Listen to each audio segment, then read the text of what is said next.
né du premier mariage de Sean Connery avec l'actrice Diane Cilento, le 11 janvier 1963, Jason Connery a certainement été inspiré par la carrière fulgurante de son célèbre père, l'un des plus célèbres interprètes de James Bond au cinéma.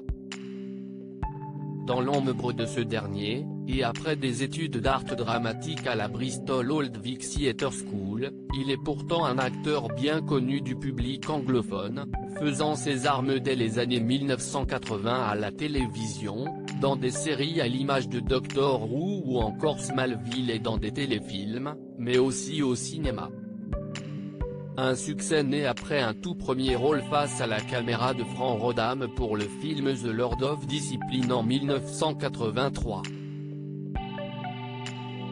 Mais après avoir enchaîné les rôles sur les petits et grands écrans, il compte plus de 60 films à son compteur comme il l'a révélé sur son propre site internet. Ce fut finalement derrière la caméra que le fils de Sean Connery s'est le plus épanoui. Ainsi, dès 2009, Jason Connery a endossé le rôle de cinéaste, réalisant un premier film titré The Devil's Tomb avec Cuba Gooding Jr. ou encore Ron Perlman.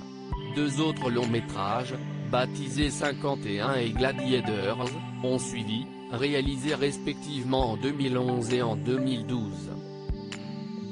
Grâce à sa passion pour la réalisation, il peut aussi se targuer d'avoir pu diriger l'un des héritiers du trône d'Angleterre, un ancien camarade de classe apparu dans son film méconnu Hôtel Paradiso, le prince Édouard de Wessex, le troisième fils de Sa Majesté Élisabeth II.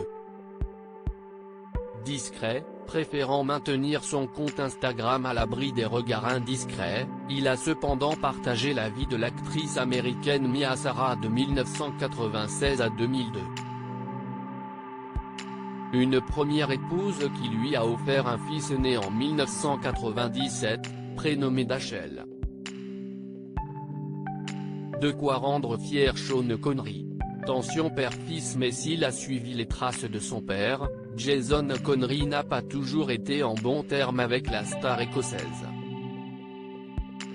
En 2008, et comme l'expliquait le journaliste Philippe Delorme dans un article pour le magazine Point de Vue, Diane Cilento affirmait que son fils avait été accusé par Sean Connery de n'obtenir du travail que grâce à son illustre nom de famille.